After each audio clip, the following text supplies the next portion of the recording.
when I do start to a lot, that's what it's supposed to feel like. If you are going toward what the vision look like, and that's greatness. Like, that's the vision that I'm working toward. So I'm like, I just think about that. Like, this shit ain't supposed to feel comfortable. It's supposed to be uncomfortable. It's supposed to stretch you. It's supposed to be a burden to a degree. And you gotta wrap your mind around that and accept it and embrace it. And you catch some wisdom off of that. Yes, sir. Yes, sir. Yes, sir. Yes, sir. We rocking in just like that, and you know how we do it. And it goes. You know what it is. DJ STERL. I was going to ask where the theme song was. You know how we coming in every time, man. We back. You ain't put us on your TV. Huh? You ain't been up here since the theme song? Yeah. Hold on, you said what? Yeah, I've been here since the theme song, but like when you played the Brent, I didn't know if you was still gonna do the theme song. I just like that. You know, we just, of course. I was about to say, it ain't been that long. No.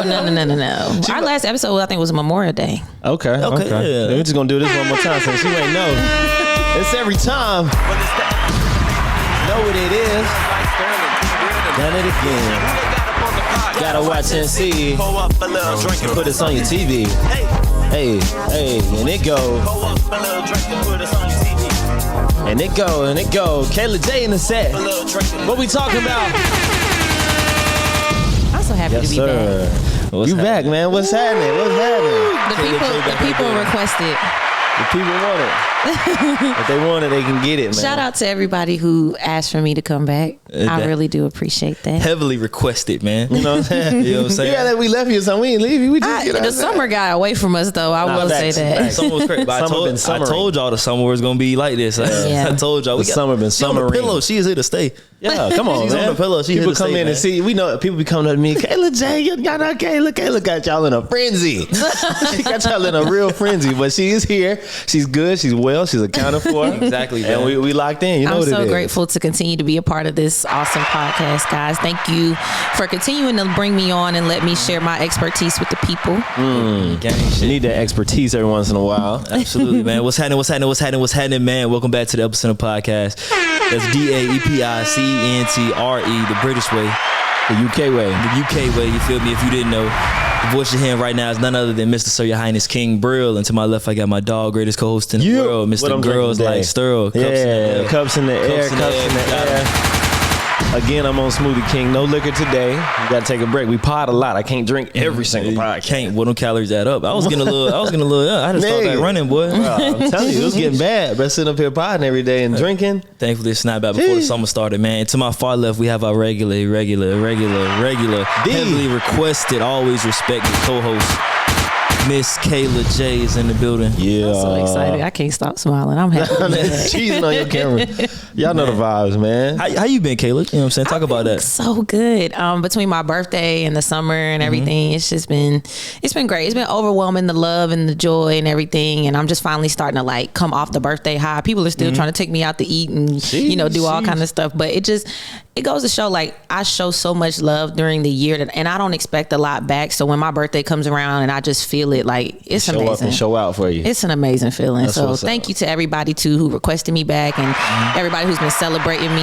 I even like my little birthday post y'all did for me. Like that was cool. So I'm just coming off a birthday high. I'm feeling great though. And you got one of them summer birthdays. So when we was in school, we could actually have a birthday party for your shit, man. My shit in October. Ain't no way in hell. No, but that's the thing. Like I couldn't have a school birthday party, so I never got to see any of my friends. Like during the summer, everybody's gone. So it's like either I see them or I got used to celebrating my birthday by myself. So now that I'm an adult and like I can like call my friends and see what they got going on and we can take summers, it's been amazing. Like adult birthdays, out of school birthdays have actually been better now that I'm older. But back in the day, I used to hate my mama not being able to bring cupcakes to class. Right, that was the thing. All that. It was popping. If you had the cupcakes in the class and listen, you don't set the whole classroom out. You know what I'm saying? The school birthdays sound nice. The cupcakes, they were good when you were elementary, middle school, but you don't want to start having to compete with homecoming once we get a little older, man. Oh, niggas are saving. October's like shit, nigga. Y'all doing what? what, man? It's Halloween, homecoming. Bro, niggas are saving money. Look, pull up at the crib, we can put one in the air. We'll see you at homecoming. We'll celebrate you at homecoming. Right, bro, mix all your shit in with everything else that's going on. You feel me, man? I feel like with me though, this year with my birthday, like Do-Rag Fest and everything kind of running into it. Juneteenth, since Juneteenth is now something we plan to celebrate. I remember growing up, it was still a thing, but now we actually put emphasis on it. So I have to compete with Juneteenth, the first day of summer, Do-Rag Fest, like everything that's going on. And so like my people are scattered. But this year it worked out so perfect. Shout out to Do-Rag Fest and STERL and all the no cap and everything that y'all had going on. Like that was really, really fun. It was Do-Rag Fest this year was fire. Yeah, it was fire. It was fire. The vibes were on point. I'm still in that little high too. I think that shit was. That was a good time. Is it just me or was Juneteenth a little bit later than July 4th this year? Oh, for sure. This was the first year where it was like that for me. For sure. Last year was like, well, we're going to try to do this thing is better. You know, of course, the year before it was a little bit less, but this year was like July 4th, everybody was off work. I was like, what's going on today? I think because it was on a Tuesday too. It was kind of weird in the middle of the week. In the middle of the week. Yeah. It was kind of weird, but I think Do-Rag Fest did a good job of honing in on Juneteenth and like doing those pre-events that kind of keep you pumped up, because outside of that, I didn't really see a lot in the city going on as like Juneteenth geared. But I think we definitely showed up and showed out this year. Yeah, it was a good time. I think we did better. Definitely off work, whether they called out or they job schedule. Right. Oh, listen, my job, they hit us on that Monday and was like, yeah, all meetings are canceled for the day. I said, oh, I wasn't coming anyway. Like, you gotta recognize, man, it's a holiday now. A black holiday. A black holiday. So that ain't in February. Like, exactly. Man, let's get to the premise of this show, man. So if you didn't know, if you know us personally, you know that all three of us are quite the people to talk about side hustles. We're quite experienced in that realm of life, man. We've done a lot of different things. We have so much experience just on this pod itself, man. So side hustles, where do we start? Where y'all want to start at with side hustles? That's the topic we diving into. I think we should all talk about like the different things that we have done to make money. Or should we talk about what is a side hustle first? Well, yeah, Sterl, we will let you define that, because I think you do a good job with like, you know, giving the guts side of stuff. hustle, in layman's terms, is just something that you do outside of your 9 to 5. Something, in most cases, you like to do more than your 9 to 5 is usually where that side hustle comes from. Something you figure out, you know, you find a problem, you're like, I can figure out how to fix this problem. I do this already. If you can cook well, people like cakes and stuff, or like Sunday soul food place. Like, I cook anyway. I might as well start making money. One of those things that you're doing already, then you figure out, oh, I can start making money from this. I should do it, and it's not going to affect what I got going on. You know what I'm saying? In a negative way, it's only going to make it better. So I think that's what a side hustle is. I got a question though. So what is the line between side hustle and hobby? Okay, I was just about to say, I think we need to touch on that too. What is that difference? Sometimes you can have things that you like to do, but the minute you monetize it, you won't have that passion for it anymore. So I think you have to find something that can still make you money, but it's not going to drive you crazy if it doesn't work out. Yeah, true. Because I think, like I said, that's just the key premise of like separating the two. You know, they always say you need to have something that makes you money, keeps you in shape, and something that you just love doing. Right. And there's a reason for that, because you might love to do it, but you might not want to monetize it because the headache behind it. Then something to keep you in shape might also be something you could monetize, but it's like, I'm actually just doing this just for this purpose. So I think it's the purpose behind why you're doing it that separates the hobby from the side hustle. True. Well said. Yeah, I feel the same way, because like you said, I got something that keeps me in shape, something that I do for volunteer work, and then something to side hustle, and then like a regular job. So sort of like all of those combined, but they're all totally different lanes. And we were talking earlier off mic that I got multiple personalities. I'll snap into Mr. No Cap, or I'll be the host, DJ STERL, or I'm just pod STERL or regular STERL, corporate STERL. DJ STERL is a wild one, because I was informed about DJ STERL like 2 weeks ago. I said, are you for real? They was like, yes, STERL used to, back in the day in school, he used to throw parties. They was telling me, I was like, yeah, he used to throw parties and stuff. I said, I know STERL used to get on a mic, but not on no like turntable. Yeah, so that actually was a side hustle. Good segue. I was DJing when I first got into school, before I was the BRIL. And I figured out, I was like, DJing gonna be my thing. Like a lot of everybody on campus used to DJ. Not everybody, a couple people used to DJ on campus. And I just love music from the listener side. And I felt like I wasn't getting what we were talking about earlier. I wasn't feeling that. Yeah, I wasn't feeling that vibe being said. I was like, something, I need to do something. So I got into it.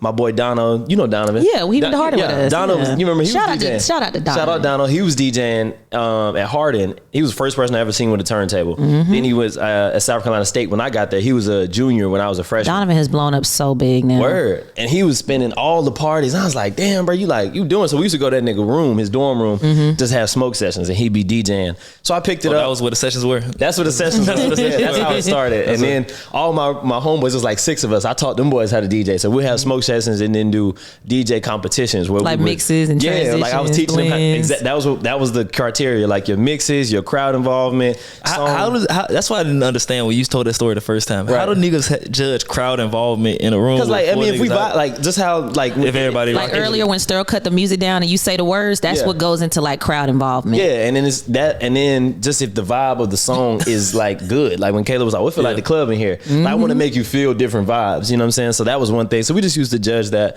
and then that came into me DJing parties. Then I became the Bros. So I'm DJing parties for the Bros, and then after that, I was just like, I wasn't being able to get into the party. Well, not get in, but like be in the mix because I'm playing the music. Right. So now I was like, I got to get somebody else to do it. So my boy RJ, my young boy, he started DJing, and I strictly started just hosting, just mic MCing. And it used to be a thing back in the 80s. It was a DJ and then you had the MC. Yeah, the MC was big back then. Right, and then now it's sort of like combined, but I just sort of took the MC role. He would DJ. I pull up at the party, late as hell, just grab the microphone. I just start hosting and, you know what I'm saying, still got your $250. Right, and I still get paid the same. So I was like, okay, I don't even got a DJ. I can just bring the mic. Okay, boom. So that's how that started. And then I was getting paid for that. And then I started doing parties. So that was sort of my side hustle in college, was doing parties and having events. So that's what that started. Then it just a whole bunch of other side hustles. I sort of sat back on it. But every time I'm at something, I hear it, I'm like, I need to get on the mic. I need to be on the mic. So that's where that came from. That was the origin of that side hustle story, the party. I'm glad they informed you, though. You should know. Yeah, no, the people had to let me know because, you know, I know STERL that was washing cars. That's the STERL I know. Like, I love to tell people, like, yeah, Sterling was washing my car, but he was doing you were doing a damn good job. Everything I do, I'm going 110. And I think that's another thing about having a side hustle that you're trying to monetize. You got to put 110% into it because otherwise you're not really going to see a return, and it's going to be a slight waste of time. And like earlier, BRIL, when we were talking about me Lyft driving, I would only Lyft drive at night. Why? Because that's when people really need to get from A to B. Yeah, I always keep it going though. But that's when people really need to get from A to B. The tips are better. The ride price is also higher because of there's so many people trying to go. So the surge prices, I could easily go outside at like 11:30 and do rides from 11:30 to 2:30 and make $150. Oh, that club right around Uptown. Oh yeah. That was back when the Epicenter was still a thing too. Yeah, this was like when I was in college. Like I would literally drive from Winston to Charlotte just to do Lyft at night. You was different. Just to do Lyft at night, but that money was worth it. My car took $18 to fill up at the time. I had a little Honda, you know, it's like I'm still in the green no matter what, and I go right back to campus, and I'm gonna live off that $150 for the whole week. Straight, man. One of the reasons why I asked y'all like what's the difference between a side hustle and a hobby was because someone told me that I'm doing it wrong and like I monetize and kind of take every hobby to the extreme. But like you need to just enjoy it. I never heard that. You need to just enjoy it. I think that's your personality though, BRIL. Like you strive to be the very best at what you're doing. Yeah. So and sometimes being the best means monetizing it. Like that's the threshold. Doing this shit for fun. I don't like I don't like not being good at shit that I like doing. You know what I'm saying? Right. Like, it don't make sense. It don't connect for me. So like every side hustle I had eventually became like I don't have a job no more. It became a real thing. So like whether it be YouTube, that became a real thing, or training, that became a real thing, or shit the pod. This is a real. I think you're just a serial entrepreneur too. Like I think that's your spirit. Like you just have that entrepreneurial spirit about you. It's one of the things you can't make yourself do. Like it's just in you. The hustle's just there. And I look at like my dad and granddad, like they were natural born entrepreneurs, and it sort of like was just familiar to me. What did they do? What did they do? My granddad was a photographer and videographer, so that's an OG granddad. How old is he? That's like he passed. So he passed. Rest in peace. But he was doing like the cassette tapes. He was editing like old videos. So like he was putting some work in. And I'm like, bro, the editing them was probably he hit that shit. He got to put that shit in water, hang it up over the tub. Right. Okay. The dark room. But he had a whole studio across the street, and I'm just thinking this is normal. Now looking back, I see he had a studio. He had a room set up for it, and he used to do weddings, birthday parties, baby showers, anything we had going on, basketball game. But you you have to be passionate about your side hustle just enough because otherwise it's never gonna grow. You have to have that burning sensation when you're doing it. It's like, oh, like, you know, it's invigorating or drives your adrenaline up sometimes. Or also too, like I've heard a lot of photographers and videographers talk about how they just love being able to capture the memories for someone else. Right. And like, I think that's what it was. That's the thing I never understood though, because I think I have somewhat of the skill of a videographer or photographer, but I think what differentiates me and from like, you know, making that my main thing is I don't understand how they can be so unselfish with their kind of gifts. Like we were talking to Bravo and he was like, yo, I just want to blow somebody else up and get somebody else idea, vision. I'm like, fuck everybody else. Everybody don't want to be, but it's quote unquote the star. Some people like being behind the scenes, and there's nothing wrong with that. People just like what they like, and you still, I guess they feel that they fulfilling what they need to do by playing that behind the scene role. You know what I'm saying? This is about knowing yourself. I feel like a lot of videographers don't want to be in the camera. You know what I'm saying? That's facts. Photographers don't want to be in the shots. They just know how to do it to where they make you look good, and that's their fulfillment. You know what I'm saying? I think, you know how you say you get a lot of yours from your pops? I think I get a lot of that from my pops too. He was a serial entrepreneur, but he was like he was one of those dads where, like you said, yours, like everybody was, you know, used to joke with me like, yo, your pops do everything. Right. He was a sheriff. He was a sheriff. Your dad was a sheriff. He was a sheriff. Okay, now he's in Law and Order and stuff, but he was a music producer. He was a rapper. He was, he owned a barbershop. Oh, okay. My dad was the band teacher, the basketball coach. He made the shirts for the family reunion. The basketball coach, yeah. You know what I'm saying? He did, he played at the Big Chip. He was a performer. He played with Fantasia and James Brown. So he was doing everything all the time. Your pops can play the saxophone. He looked like he's 6'5". He played trumpet. Yeah. So Mr. Jones, you know what I'm saying? Yeah, he still is. Ain't no was. Ain't he in Paris right now? He just got back from Paris from teaching French kids American music.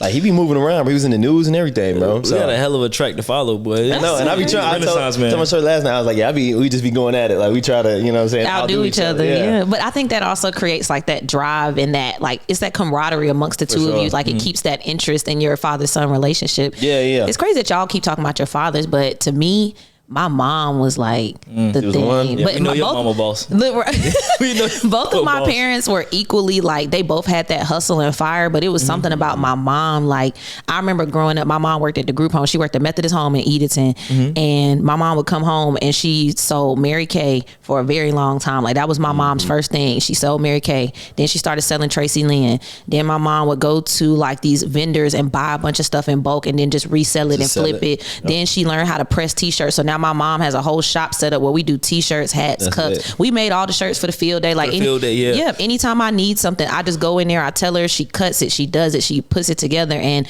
even outside of that, now my mom owns a mental health facility. She just does all these different things. And clap it up for mom, man. Right. Clap it up for mom. Her name is Miss Hollywood, and everybody knows she has earned her name for sure. All the people back home, like they know my mom because she was the main one on the ground doing that hustle for 2 years. When my mom first moved to Charlotte, she did not have a job at all. She just sold Mary Kay full time. She would drop me off at Hardin. She would drop me off at Hardin, drop my little brother off at some school in Idlewild, and then she would literally spend the whole rest of her day like going door to door, going to her clients, doing facials in person for 2 years straight. She made a living off Mary Kay. And that's a different type of sales, man. We were talking about cold calls yesterday, man. Door to door, you knock on the door and you can sell that. I used to sell Kirby's, and I seen my pops. Kirby with vacuums? Yeah, Kirby's, man. I used to sell Kirby's. I got like 3 of them off, man. You like one of them Red Ventures? You like one of them Red Ventures people, ain't you? Selling them knives. You selling Kirby's with a company or when was this? Kirby, high school? This was I be finding out shit about y'all every day. Damn, I'm trying to think how old was I, bro? It's me, Breed, and Rave. Rest in peace, Breed, man. We this had to be my junior like that summer. How did you get into selling Kirby's? That summer. My boy was like, man, listen, man, got this flyer from da-da-da-da-da. They said we can make, you know, with a sales commission job, they said you can make X amount. And I'm like, shit, I bet we gonna run it. So selling 3 of them is still pretty good. So in high school, what? Yeah. It's hard to sell vacuums. Was it for a store and they like needed outside salespeople? Man, we never went into the store. It was like, it looked illegit looking back at it, but it was this place. They had presentations and everything. I'm not sure how it looked like a third party situation. Okay. And they were selling them through Kirby, and they got a cut of our commission and everything generated. So what we would do is we would ride around in a van. Like it's like 5 of us. It's crazy, right? 5 of us in a van. Right. 5 of us. Every time you bring a van, right? They selling this whole candy out the van. 5 of us in a van, man. And I used to be like clean cut. I come in there because I used to work at Whitley's too. So I come in there with a fresh polo, boy, steam to about that's back when niggas used starch. Right. That's back when niggas used starch. Crease. Bleeding. I come in there, somebody mama house and do a terrible job, but because wait, so you do the demonstration and all that? Demonstration, and I would over talk because I would just like literally read the whole thing. Product dump. But because I was clean cut, and so if it's somebody grandma, she gone. They going. Yeah, she was all young man. I'ma support you. That's what it's up. If I came home and the daddy was home, I'm just like, okay, I'm gonna cut this short. This ain't gonna go because he ain't buying that damn vacuum. Damn, that's funny, it, bro. man. Oh, and then my bad. Do y'all heard of Legal Shield, right? Yeah. That used to be. I sold Legal Shield when I was in school, right? And I got that shit off. Moved up, got my joint, and got out. And then niggas was hitting me like, yo, what happened? I'm like, I don't know, man. My pop, it was called prepaid legal back in the day, bro. My pops did that shit, and I did not know. I am weak. Wow. It's really in you. Like that's like something that y'all have like continued to do. The trajectory. That shit was not. While we're talking about it, so I want each of us to go down and maybe name like, because I'm pretty sure we can all go around and do probably like 10 of our side hustles, but like let's just name like 5 of our like most prominent ones or ones that we've current day. It doesn't matter, like just in general, like 5 of them that you want to elaborate on or you don't mind talking more about. You go first. Y'all are terrible. Okay, so one of my side hustles was bartending, but it ended up turning into something that I was able to do full time for a very long time. Like I didn't need a job. I was making so much money bartending. So that was one for me. I had Eclectic Edge, the clothing boutique. I did that. My goal was to be in business for a year, and we did a year and like 18 months, and then I had to do some other things. I guess right now being an influencer, you can kind of consider that a side hustle. I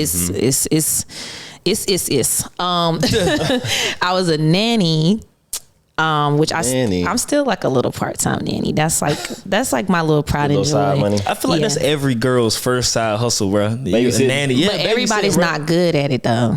There's a difference between a babysitter and a nanny. That's a big difference. There's a big difference. I'm actually teaching. I'm learning these kids. Like, babysitting, you just watching them run around. Like, no, I'm actually like, because they're my babies. Yeah. And then, I guess you could also say like, I've worked at Target. I used to stock shelves during the pandemic because I didn't know when my next check was coming. I was like, I am not about to be sitting here. I did Lyft. As we get to talking, I'll be like, oh, I did do that too. So let's just get what was that place? Damn, I pulled up on you one time. I think, was it the pandemic or before the pandemic? It was like not a hair store or something like that. It was a store you were working the counter. Okay, so I used to work at Rare. It was a clothing boutique. It was a high-end clothing boutique, but then I also worked at World Class Hair, which was the hair company that gave me my first big break really as like an influencer back then. I used to do like social media marketing before it was a real thing. So maybe that's what it was. It probably wasn't World Class Hair. It was probably the first one.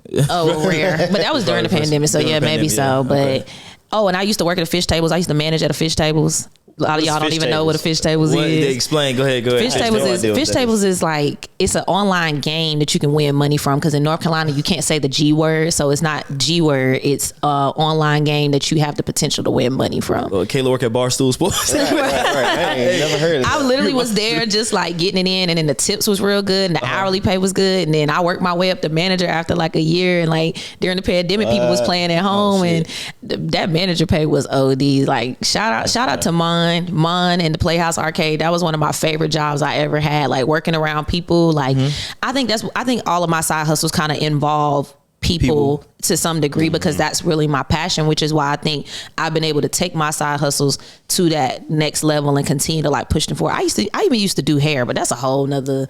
Moving on, STERL, you next. Go ahead. What did I do? Starting off, my first job was a side hustle. I was playing drums at church when I was like in middle school. And in high school I was playing at Friendship. Yeah, hold on. When you said that, I wanted to cut across you and say something, but I said I'm gonna save it. You know, it's a skit where it's like the drummer's drumming, and it's like the benediction about to come on, and the pastor's trying to take over, and he's like, all right, cut this shit. Right. And the drummer keep going. I feel like shit STERL like, nah, nigga, they gonna get this fill out. But that was my thing, man. I loved playing in church. That was the easiest job ever. We have rehearsal, but it was never a job for me because I love to play drums. And then I was always at the church, and everybody used to love the drummers, so that was a fun thing too. But it was just easy for me, and it was good money too. And then I was developing a good spiritual relationship. I still, my spiritual mentor now, Reverend Trevor, I still, we connect now and do our church services called The Place, which is here in Charlotte. A little slight promo. Make sure you come out to The Place, man. It's a dope place for you to just interact and you know what I'm saying, come as you are type of thing. So it's super dope. Yeah. But that was that. So I was playing drums. Then I worked at Auto Bell. I was watching cars. You did too. I was watching cars. Audible in college was all side hustles. I was like, I got to get to it. So DJing was first. Then I was doing MCing. Then I was doing photography and videography. I used to do graduation shoots. I was just taking pictures of anybody. That was events. a college bag. If you did. Nigga, what? Graduation camera, I was making bread, bro. And bread was. You could run it up though. Heck yeah, I was doing everybody's pictures. So I was doing photography, videography, filming events, doing graduation shoots. I was still playing drums occasionally when they needed it. Then after that, No Cap came. And STERL Tees first. STERL Tees is when I was printing pictures on shirts. Remember, I still have my shirt of Ashley Banks with the collage on it. I got that picture on my phone. Like, yeah, I was making shirts, and that was from my dad. That was one summer. I was like, I got to get some money, so I just started. People would send me pictures, any picture, and I would just print it on a shirt. So that was STERL Tees, and the STERL Tees turned into No Cap because I was tired of making so many custom T-shirts. It was hard, bro. Like had to niche down. Man, yeah, had to niche down because so many people wanted all these crazy designs. I want this on the sleeve, and then I was like, all right. And then it's like they don't want to pay to play because that price goes up when you start talking multiple more things designs. you add on, the more price, the higher the price. So then I was just like, I'm just make No Cap, have my own brand, have select products. That went crazy, and that really took me, you know what I'm saying, far away. But then other than that, I sold cars before. I sold pools. I was selling pools for a minute. Hold on, what? Yeah, selling pools, like what do we call it? Above ground pools. Okay. The catch was like we would get it, man. That shit was crazy. I went to a damn orientation, and then it was at a hotel for like 2 days in Durham.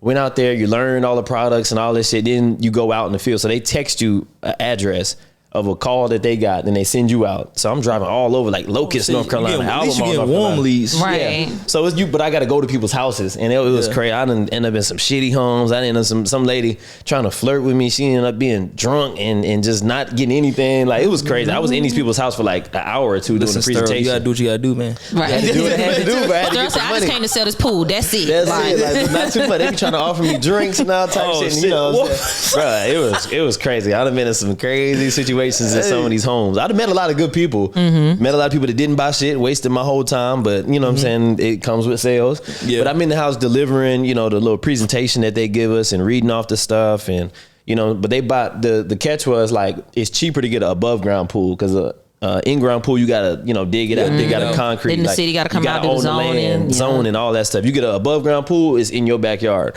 So that was the thing. I was selling those, and then shit. What else did I sell, bro? I feel like I done a lot of shit. Then you open your own car wash business. Yeah, during the pandemic, I started my own car wash business. No, because Sterling really needs to get that back up and running, get them little boys out there and teach them what to do because he had somebody helping him and he was doing a great job. Yeah, my cousin, he was hard. Crazy. But we was just trying to get money, man. Whatever it was, we was just trying to sell stuff, just do stuff, whatever. I ain't never been afraid of going out and just making money. Call it STERL Suds. STERL. I would love to buy a car wash. A car wash. That'd be fire.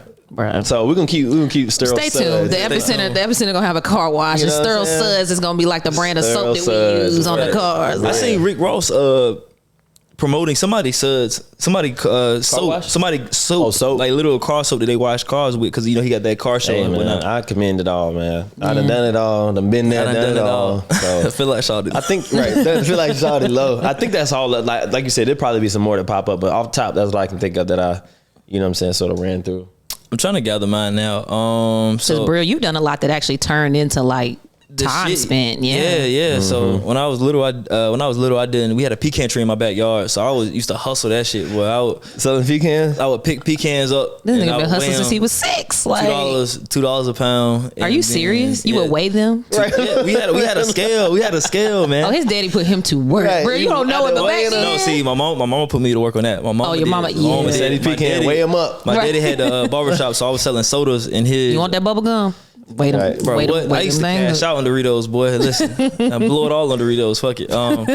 Then I chilled for a little bit, and then in high school I was a waiter, and I used to make bank, and I was getting paid under the table. Oh my god, that's when I realized. Where were you working at?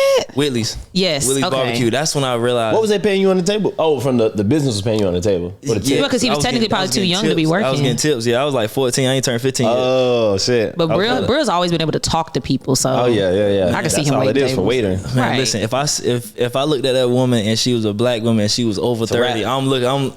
It's done right. I'm pulling all the teeth out. I gotta. I'm telling you, man. They used to pay me like $50 on the table every week, but I would get just tips, and he wouldn't ask me how much. So I come home and be like, that's when I had to make up for my childhood. I mean, not my childhood, but like earlier when I didn't get the shoes and clothes. Right. I could do the Jordan wheel, all of them, 1 through 12. Word. It took me forever to find the twos, but you know, we made it happen. You know what I'm saying? So college got here.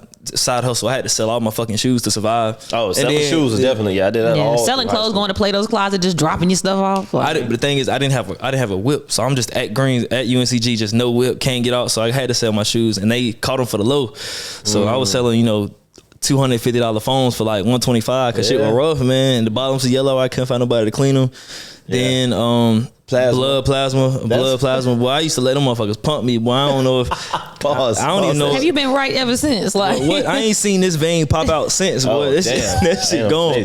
To my every week for probably about 2-3 months. Boy, I'm getting there ready. You sure I can't come back on Friday? Passing out in classes. Right. He ate before he went. He dozing off in there. Oh God, no, you can't eat before you go. You can't eat before you go. I thought you're supposed to. No, because it's plasma, not blood, not actual blood. They take the was it like the oxygen from the blood? It's the plasma from the blood or something. So blood is actually 90% plasma. Not to get science, but it's 90% plasma. Blood is actually like the red blood cells, so that's what gives it the red color. The liquid is not actually red. So plasma is your body.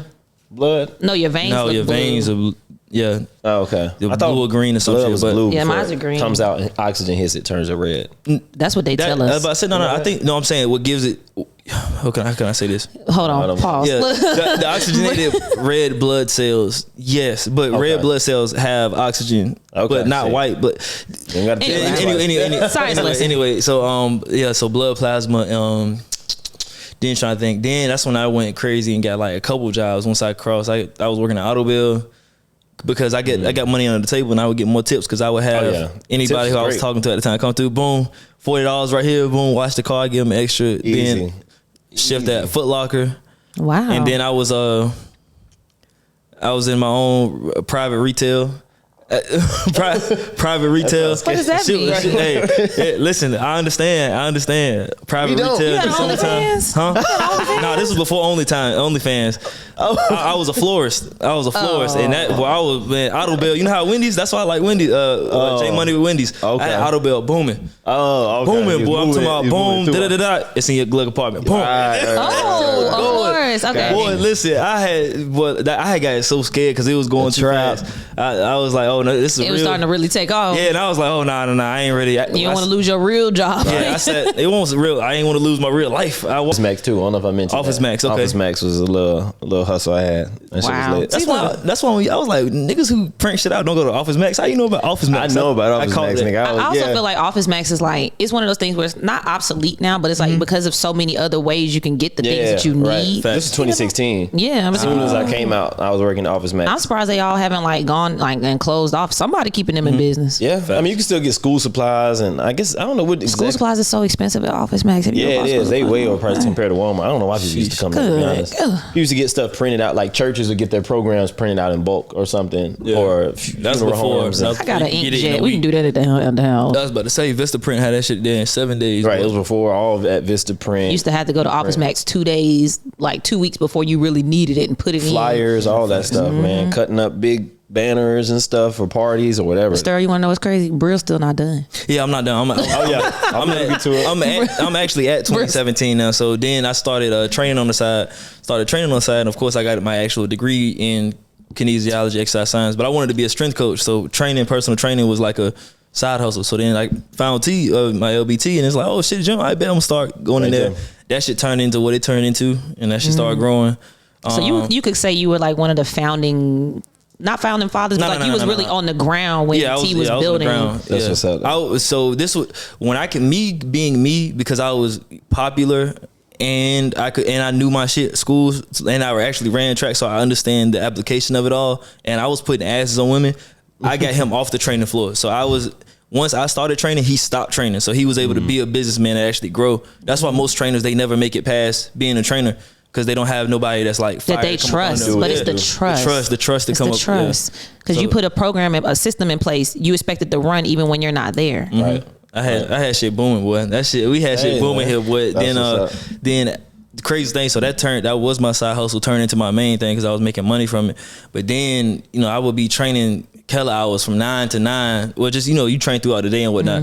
But then I would come home and then I would do research and understand shit. I had a Shopify store in like 2018. So when niggas was talking about drop shipping, how you get shit from China, I was doing that in 2018. I was selling leggings in the gym.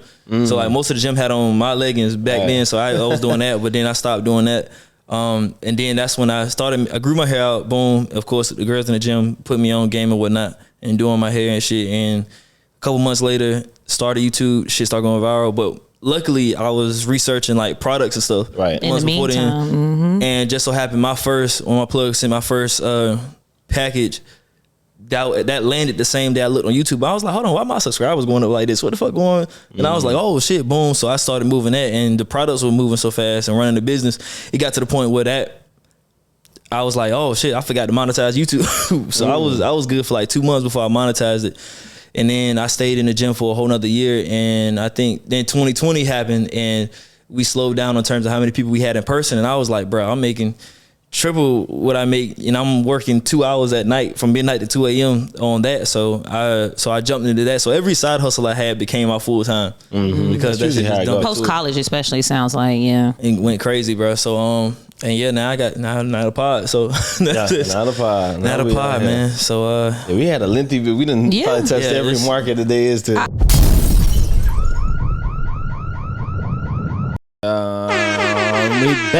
back. How y'all feeling? Back in the second half. You already know how we do it. Let's bring them in. Know what it is. Girls like Sterling, King BRIL done it again. Perform this shit live one day. Okay. You put us on your TV. Put me on the remix, Sterling. Say that. And it go. And put us on your TV. And we back, man. Time in. Know the vibes, baby. Know the vibes. Exactly. Kayla, do you remember what you were saying? Yes. Okay, what's up? About what? Oh, shit. I thought you meant what I was just saying. No. I actually don't remember what I was saying, but it's okay. You were saying what's the weirdest side hustle we can have? Yes, weirdest side hustle. So I was like thinking about it when we like braked. I was like, what was my weirdest thing? And I realized it's something that is not even that weird. It's just something a lot of people don't know about. Okay. So I was a researcher or like a participant in different like market research through this company called L&E Research. Y'all research them because they be paying. And I still work with them from time to time because you can only do up to 6 a year. But when I tell you, like, I did one research group or like one participant group where like we were sitting there and they were like marketing new Chick-fil-A products to us, just like telling us what we thought about it, give your opinion, like literally market research. They paid me $125 in cash to do that shit for an hour. Wow. Yeah. But of course you have What to was do it like you have to do pre-screeners to get into it. So that was back before they had the mac and cheese and stuff. So they were like saying like, how would you feel about this? Or Chick-fil-A cookware or Chick-fil-A clothes, like, you know, just stuff like that. And then I did another one where they actually took my face and body movements and my voice to help build a video game. I don't know which one, but they like literally they put these sensors on my face. I got Kayla. Oh shit! They put these sensors on my face and put these things on my hands. It was like, okay, do this, say this. Around be clone Kayla. We don't even know. They paid me $150 to do that shit. Like the L&E Research pay great money. You had to do some research on them. Yeah, I'll send you my referral link. I don't know if I want to be the test subject. Well, no, you can pick and choose which studies you do because you do a pre-screen, kind of like because I'm a psych major, so I really understand it. So you do a pre-screen, and if you fit the criteria, they reach out to you, they get you scheduled, they put you in the form, and you go from there. Weird turn of events. I can't help but think about cloning both of y'all since y'all said that. Boom. Since we done that, what would be something? What would be like because they can get you to 95%, but like it's like 5%. It's something that they wouldn't know to do a copy. What would be the thing? How would I know that it's one of y'all? I got the gun and it's two of y'all sitting on the couch. Which one's the real Kayla? Which one's the real STERL? What would be the thing? You got to be able to play drum. I think they could probably make me play that drums. nigga gonna he can definitely know how to play drums. So it had to be something that they don't know that I can do. I was about to say, I think that makes you think about like what is something that you know how to do that like nobody else, right? Set it out. Nah, he be like he can do that shit too. Like probably juggling. Both of us can juggle. We both figured that shit out. They know now. So but you can juggle? Yeah. What? We're having that shit sound crazy. We're not juggling competition, but it Yeah, it was. What are you doing? Wasting time. We was at a music video and it was these similar shaped objects in a bowl, and we were just like, you know how the little decorative the table, the little ornament looking thing, right? Yeah. And he picked him. He's like, "But Rich, you can't juggle." I said, "Nigga, I bet you I can." Well, Rich, you can't juggle. 2 hours juggle. I'm so scared. It sounds crazy. You know what though? I think my thing would be my ability to sing, because it's kind of hard nowadays for like people to replicate like that. That, you know, you can learn harmony, but like learning someone's actual craft of being able to sing, and a lot of people don't know that I can sing. I think that's still one of my like many hidden talents. Make you sing on the mic now. I mean, I would, you know, but we prepare you for another day. No, I mean, we low on time otherwise. But you know, I just feel like, for me, that's like my number one thing is like, be like, Kayla, bust a tune. No matter what, you can just like sing, Can We Talk? And if the clone ain't gonna be able to do that. I don't know. That Can We Talk? That's up in the list. That's like the first thing they download in the system. Right, oh, never. You're right. Black person, Can We Talk? Just be like, sing some Whitney Houston. I'll be like, oh, okay, I got you. Or like, just pick something random. But singing is definitely one of those things that like, it's a skill that it runs deep in my blood. My dad can sing. My mom can sing. My grandfather can sing. One of my grandfathers was in a band. All my sisters can sing except one. So except one, but she is our tenor. So, you know, it's like that's probably my one thing. That could be a side hustle too. I've actually done tracks. I actually have music on iTunes and Apple Music. I had a song that got recognized by DJ Kid. Yeah, I'm on the internet. Really? What is your stage name? Is it Kayla J? Yeah, that's like my regular everyday. I got songs. I got an album out on Apple Music. You do have an album. You know what's crazy? It's called Already Famous. Y'all know what's crazy? Go download that Already Famous. Y'all know what's crazy? I got a song too. I try to find out. When I tell y'all we are the perfect people for this episode. Like, hold on. Kayla J. You gonna play it on here? Step Into My Light? Yep, but with me and T-Main. That was so the backstory on that song. I actually was sick at the time when, because Tremaine had booked the studio session. I found out, well, it's mostly him rapping. I'm just on the chorus. Yeah, we gotta just the chorus. We need 5 seconds. But so backstory about that song. I found out I had the flu 2 days before we had to go record, and he texted me and he was like, Kayla, the studio session is booked. So so I had to pull a flu game. Come to find out later on down the line, I actually had COVID. Oh shit! I actually had COVID and I was in the studio it took me 2 hours to do the chorus. So I always tell people like that love the song, I'm like, y'all don't know, like I that ain't even how I sound. So it makes you sound different. I know it's the smell. Oh, the smell, because they know I couldn't smell.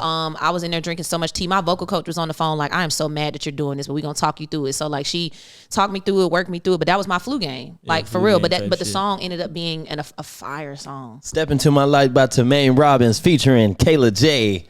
If you want to skip it into the chorus, I'm on the chorus. But Tremaine is an amazing artist. I love. It's time to go. It's time to step into my life. Take us about here. They're gonna take us about here, man. We had this fire ass mix. You probably seen the mix. We went for like, it was supposed to be 5 minutes, right? Just for the YouTube homepage. It was supposed to be that clip that automatically plays. We went for 24 minutes. That shit was fire. We uploaded it and they said no, that shit was copyrighted like every 6 time. Every song we played like 10, it was a mix. It was a whole mix. Oh, okay, yeah. Like a DJ mix. You have to use. I use this site. We'll talk about it offline. But it's a site that you can get free beats that are copyrighted. But the person who owns it gives you the rights to use it. And YouTube has worked with them. It's called Epidemic Sound. And I get most of my backgrounds and like fire songs for YouTube from royalty-free music. You got a link, don't you? Yeah. No, I know about Epidemic Sound. I've seen a couple people campaign that. They not paying you? Free. Nah, this was a free plug. No. This was a shameless plug. Rip that shit from YouTube, man. Creative Commons, rip it. No, I'm joking. But okay, so while we're talking about like me singing and STERL singing and you singing, I'm so sorry, Kayla. Play your STERL. Drop something. You got 7 seconds. No, my shit hard. I would say STERL actually was going in. Yeah. It's crazy because I believe STERL master produced and did his all. I did the whole thing. I'm gonna play one of my 7 seconds now. I know it's going to give your best 7. The best 7. Tonight we ain't going out. Tonight we staying in. Tonight we ain't going out. BRIL gonna be like DJ Drama all on the mixtape. This shit, I got some shit for you. Hold on, I got some shit for you. Now this shit gonna be a little garbage. It's gonna be a little garbage. But you like the other one, Off the Dome? Yeah, Off the Dome. That shit off the dome. I like that shit. Yo, that's what? No. We'll let you take that. Thank you. The song is called Off the Dome because it was off the dome. Don't judge me on this. All right, don't judge me. How old were you? Just tell us how old you were. This was 2018. So 5 years. Who had you in the studio? What was the setup? What was what was the reason? I was bored, bro. Was you rapping? This was matter of fact, no, it wasn't 20. It was 2019.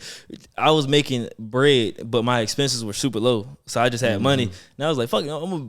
Oh, you was out there wasting money. I called Croc. I told Croc, I was like, "Yo, one of my best friends back home." I was like, "Bro, let's shoot a music video," and he was literally like, "Bro, I know you ain't got music. You ain't got music." I was like, "Oh shit!" I bet. Don't worry about it. I'm gonna figure something out. I went to somebody's studio and just laid. But I could see him really being like, "I'll do it," but we doing it too. We doing it. And I was like, "All right, fuck it." I made the song real quick, and then I made the video. I remember it. I remember it now. Hold on, my bad. I opened the phone. I remember what you're talking about. I need a smooth 7. Give me your strong 7. Big dog, big real, kinda sorta big deal. Been running since it's a big wheel. Alley-oop, windmill, no games for real. Tryna bang boogie like O'Neal. Backflip, Bro, okay, we really need an Epicenter mixtape now. Epicenter mixtape. No cap, Sterl. We gonna pick a day within the next couple weeks, and we gonna drop a song. Y'all just trying to put me in that DJ bag. I'm here. DJ Sterl. Okay. I got my girl Kayla J. We got King BRIL. We can put out a playlist with all our songs. The intro. I'm gonna put that on DistroKid. But we need to make one to make it pop. Like make a song. Yeah, like that's what I'm saying. We need to make. Sterl, you made our theme song. I got the setup at the crib. You saw it yesterday. Run it. I'll be on your head by Wednesday about it. We can do a video. We can get Bravo to shoot us a hard ass video. We can do it in here in the gym. We can be working out, pumping it out. We gotta tell 20 show us some love. Give us a beat. Some clubs. 20 need to give us a tag, like a beat, put the tag on. We can go host a club. Get the cameras out there. We can have an Epicenter song release party. You know, get Archie on R&B Wednesday. We in there. Dropping that DJ Trap. We going number 1 off the rip. Stay tuned. We definitely going number 1 in the city. We going number 1 in the city. For sure. We got the number 1 podcast in the city. We might as well do it with the number 1 song. You feel me? You feel me? Crazy. You feel me? I'm sorry to cut you off. Go ahead. What were you about to say? I was just gonna ask, like, so since we've kind of like started to talk about like the weird things we've done for money. Sterl, what was your weirdest thing you've ever done for money? Probably that pool job, bro. Because it was just like I was going into random people's houses. Like I didn't know who they were beforehand. I just got a name and an address, and I would go and they'd be in the slums of North Carolina. It was some crazy, like lady was like, you know what I'm saying, we talking the pool stuff, and she's drinking the whole time, just drinking. She ends up damn near passing out on the floor, and it's just me, her, and like a dog. And I'm like, oh shit. But she got up, you know what I'm saying? So I'm thinking she's like a functioning alcoholic or something. And it was just weird to be in her house. She called about a pool? Yeah. That's she didn't even get the pool. That's damn near Cam's story. Dog. You remember that shit when he said he tattooed that girl who was off pills? Right. But at least it was somebody he knew. Well, I don't know if he knew her, but it was an older white lady. You know what I'm saying? Hell no. You got to get about it. Bro, I was like, man. You drinking the whole time I'm giving my presentation. You end up slick passing out, coming back to life. You want to drink? I was like, I gotta be out. She didn't buy the pool or nothing, so I spent an hour and a half over there talking, drinking. You want to drink, young man? Right. I ain't drink nothing. I ain't about to be ending up on in somebody's basement. So with that story kind of like turning into the next thing, which would be like, what are some of the things that you've learned from your side hustles? Like biggest takeaways or things that like you would do differently from all of the hustles that you've done combined? Like I guess everybody give like they number 1, and then if you want to throw a little second person in there. But I'll say for me, I've learned that I really have a love for people. Like a lot of my side hustles involve helping people or being of service to others. So I think God kind of put me here to be a servant and to serve and to influence and to like, so I kind of have gotten into that bag that like all of my side hustles involve that in some way, whether it be serving you a drink or watching your kids so you can go do something, or I'm selling you a product that I know you need. That's a great product. Because one thing about Kayla, I don't get behind nothing that I wouldn't use. I don't just be throwing products out. So if you ever see me promoting something, I legit use it and I liked it. But I think that was like my biggest takeaway is that God put me here to be a servant or of service. And it's crazy that I'm an AKA service to all mankind. You know what I'm saying? Like it kind of, hey, I don't make the rules, people. I don't make the rules. So that's probably been my biggest takeaway. Don't you got a bank? We just opened our own credit union. I'm about to tap it up. I need. Where's that? Don't give me the line on that because I think it's like a virtual thing, like online banking. This is a K's only situation. I think that's how it is in like family. Only the AKAs can use the bank. That's as crazy. Of right now in family, it's a members only bank. Oh, okay. Yeah, and then of course like your family and like like that lineage and stuff. Man, I got 37 bros ready to go by the bank right now. He want to go in person and deposit something. Absolutely. I got to do some more research on it, but yeah. So I feel like me being the FMO credit union.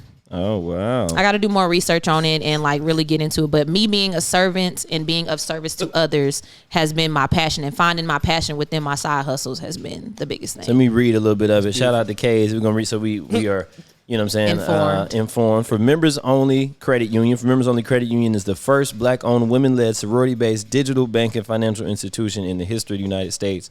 For members only credit union, details coming soon. Yep. But basically, it says like Alpha Kappa sorority launched a members only bank. For members only, FMO. Sheesh. Damn. Hey man, hey, come on, man. You gotta pay to play. You gotta pay to play. She gotta pay to play. Gotta pay a ticket.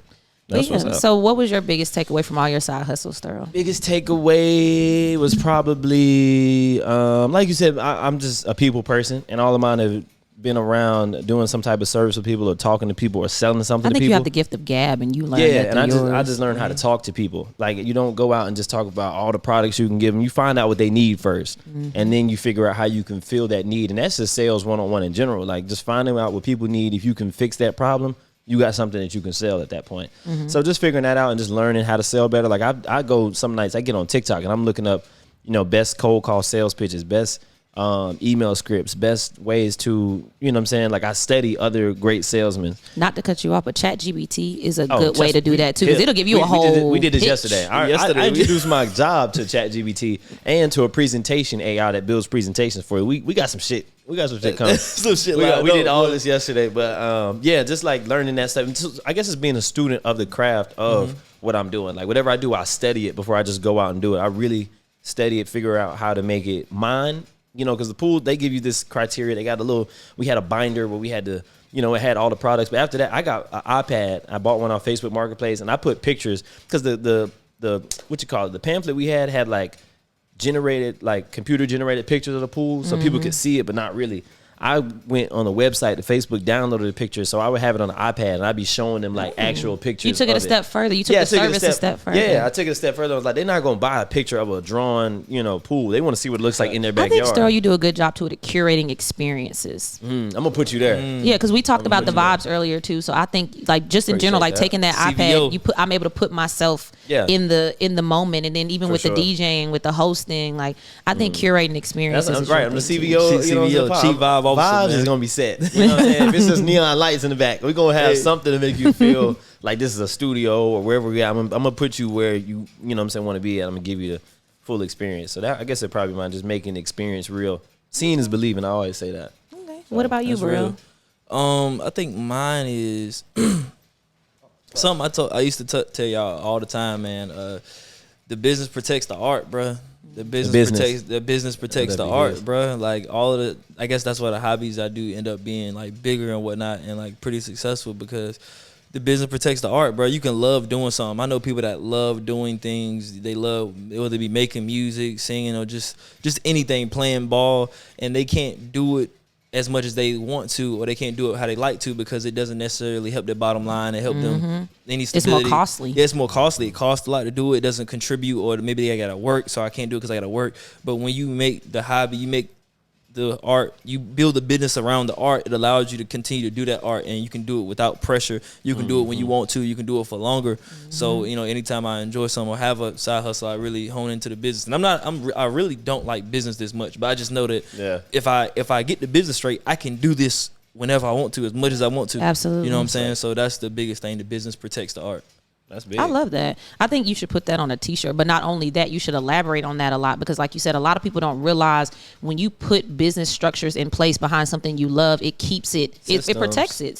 Systems are so necessary. And I think we lack a lot of systems, and not to down like black owned businesses or anything, but I think a lot of us want these things, but we don't have blueprints, and we don't have people that teach us how to get there. Like, we talk about how, customer service at black owned businesses is trash. Well, when you don't know customer service, how can you implement it in a space where you don't know it? And then we don't know about hiring outside people to do consultations and do all these things to make your business better. And then, we get off on that whole, I think I know more. Or I went to this bar called Eastfield Bar and Grill. I was in there last Tuesday, and I was talking to the owner because he just so happened to be walking by. It's like a nice little dive bar type of place. They do good drink specials, good food. I'm plugging y'all shamelessly. But they close at 11. And I could not figure out. So I'm asking him, like, why do you close at 11? You open at 11, close at 11. He said, because I've learned over the years, when you stay open past 11, you need security, you need police, you invite a certain type of crowd. He said, and not to say, he's like, I love our people. He said, but the liability, he said, you're literally paying to keep people in the building, but the money you're paying is going right back out. He was like, and then you're making money, but you're literally giving it to the cops. You're giving it to security. You got people getting injured. He said, my employees don't feel safe. He said, I had to do what made sense. He said, but it took trial and error and me learning, hey, staying open past 11, it ain't it for our bottom line. He said, I make $1.2 million a year closing at 11 p.m. Drop that bomb. He's open 7 days a week from 11 to 11. He's missing the whole nightlife crowd, and he's still clearing $1.2 million a year. That's crazy, man. But that's something he had to learn, and I think it came with business protecting the art. Like, a lot of times when I go up there, he's in the kitchen cooking. Especially during the day, he does not mind getting his hands dirty. Probably don't mind it. Nope, I've ordered a hookah once before, and there wasn't nobody there to make it. He goes and makes the hookah. Like, he's so in tune with his business that he doesn't mind doing the dirty work. And I think that's another thing about our side hustles is, like, we're learning how to do that dirty work now, to where when it does monetize and it does grow, we don't mind. We're like, you know what, I've done it, but I'll do it again. I went and got my car tinted Friday with this guy, CEO Mills. He owes Ray's window tinting, and he had the guys working on it, but they were doing multiple cars. And I was like, well, I'm kind of in a rush. And he was like, don't worry about it, I got it. He said, son, go get my work shirt out the car. His son goes and gets his work shirt out the car. He throws his work shirt on. He pulls up a chair. He tints my windows in like 30 minutes. Gets it in and out. And that's his business. And he was like, oh no, I'm gonna make sure you straight. He said, I'm quality. I got a product. I got to protect the brand. But he was willing to do it. And I think that's like kind of what turns that's what turns the whole ship around and makes it go forward motion. Is when you're not afraid to get your hands dirty, the business protects the art, and you're willing to get behind the product that you're pushing. So that's big. That's just my takeaways. Shout out to Ray's and shout out to Eastfield the bar Bar that Grill. they can find you at. I gotta get my windows tinted, bro. I've been You having definitely a fishbowl. do. I'll hit him up. I be forgetting. I just be like, This was how a you birthday forget. gift for me, actually. Getting my Another windows one. Let's talk about that the Apple Pay birthday gift that you received. Yeah, that you sent to us in the group chat. Y'all are wild. Like, we wanted to see you get because an extra $400. y'all don't believe me when I'm screaming. Y'all don't believe me when I say, like, being a woman and having I know. access. oh, it's amazing. I know. I know. Yeah. Oh, if we could live it for a day, Just a day. I run it up. No, just even something as simple as going out Saturday. It's like going out is y'all preparing y'all. Yeah. Us going out is us preparing everything. Right, getting ready, Like- thinking about, all right, how much we gotta pay? How much is Bro, what? Yeah, they See said me? they said the bottle's 400, 2 bottle minimum. So we gotta. It's crazy because, like, when men be like, I don't even want to, like, I respect it because I'm I staying know, in. I know It's it expensive costs to go out, But dog. see, me, I can walk out, I can go to the bar, I might buy one drink. Matter of fact, Oh, I already I know. did the St. Patrick's Day bar crawl. I bought my ticket for the bar crawl. I bought maybe 3 drinks, but I went to 4 different bars. I was in 2 different sections. I drank all day. I even ate again. That's crazy. Again. So I did a whole bar crawl from 3 to 10 p.m. Paid for my food one time and paid for 2 drinks. And I went to Cloud. We went to Imperial. We did Hive. We did Tattoos and Booze. We went to Superstars. We went to. And Brill went to all of them and paid for us and our girls Bro, at every what? spot. Every drink, every taco. Not every everything we taco. had. It's like, bro, let's just go home, bro. Let's just So we could have did this vibe at the crib. Yeah, A couple you ready to go? bottles. All right, let's be out. Let's be out. I love that. I love that y'all take your girls out constantly, and like every time I see yeah. y'all got them with you. Like, I love that aesthetic. too. But I know your pockets. I saw a TikTok the other day. It was like when I break up with my girl and my bill go from $90 to $10. Dog. Because when you don't got your girl, you can low key finagle and because we pretty connected at this Yeah, point in time. right. Whether it be the bros or with somebody from the pod or just in. Right. We can probably swindle into a But section. that's how I feel. We can swindle in, But but that- it don't even But feel that's good as how a I man, feel. though. It To don't feel swindle good into to some swindle. other That's why man's you like, section. hey, listen, that's You know, why I throw them $50. Right. No, we'll buy another bottle. That's what we did last time. We'll Okay. swindle in there. We'll just buy another bottle. Boom, and That's that a works. great segue. But It don't feel good. when you got your girl, you can't swindle into another section. Just put on it. You No, gotta- because she's not even eye candy at that point. She's a liability. yeah, like yours, all right, we can't But even touch that. right, exactly. Like, yeah. But if it's like, oh, that's your sister, or your cousin, or like, you know, your best friend. That's Kayla J. Right. and she gonna sit down, Look, and she gonna take over seat. Using me as a tool to get in the section. But it's Oh, crazy man. because with me, I can go out with my girls. It can be 6 of us. Oh, they'll make room. But I show up. Niggas be That's because Tight. Nothing but- Tight. niggas will stand up if stand up. you're available. they think you're available. I come out with a guy that I'm talking to, or like you know, it's I'm like, cold. oh y'all, It's this. over. They be like, oh, what's up, bro? Yeah, and like that means they might hand me a shot and hand him one, but we ain't sitting down. Like it's off limits. It's different, bro. If it's all women, oh yeah, y'all can sit down right here. If they're available, yeah, you can sit down. That's why Take I a said. seat. I get offended when I'm at the bar if men are taking up seats and women are standing. It actually offends me because it's not even more so the fact that we want you to do anything for us, but you see us standing up, we got heels on, and y'all sitting there looking like bad bitches, taking up the seat, smoking hookah. Well, like, damn, when niggas go to, that means you niggas gotta buy a section or you just don't go to the club. I mean, no, you can sit in the seats, but if you see women standing behind you trying to get a drink, get up and let There's the women always through, gonna be my a guy. woman behind you at the bar. Standing Standing up, waiting on the seat. Even if I'm with my guy, pay the if tab. I'm with my guy Keep and it a moving. woman walks up and she with her friends and he don't be like, hey ladies, y'all want this seat? I can stand behind her because he can stand behind me. Get your ass up. Fellas, y'all heard it first. Get Boy, your that's some ass rough up. work. Don't Just sit down get in the your club. ass up. Just don't sit down, nigga. Even Don't if you sit buy the down. section, let Even the if- girls come in the section and sit down. Hello. Drink your shit. Or Pay the tab. sit on the top. Like get up on the Then you gotta ledge. sit. You gotta sit. You want to sit between bro legs? I would rather do that than him sit his ass on the seat. Touche. I mean, yeah. I would rather do that. It's rough out here for niggas. It is, man. You Can't- gotta and stand up by the don't hit the bathroom. hookah. We done established that. Oh, Don't man. do not hit I the actually hookah. don't mind men that smoke hookah. It doesn't bother me They'd because be more concerned about hogging it. Now if you're Don't hogging the hog the hookah, Right. you're And sassy. don't record it. Don't record it. Don't have a big smoke cloud. Don't. If you blowing O's, Yeah, the If you- sucking in pause if you- of the hookah is the wildest part. Like, if you don't- blowing O's, you sucking it in. If you just doing too much with the hose, you dancing with it with your friends. And, Oh.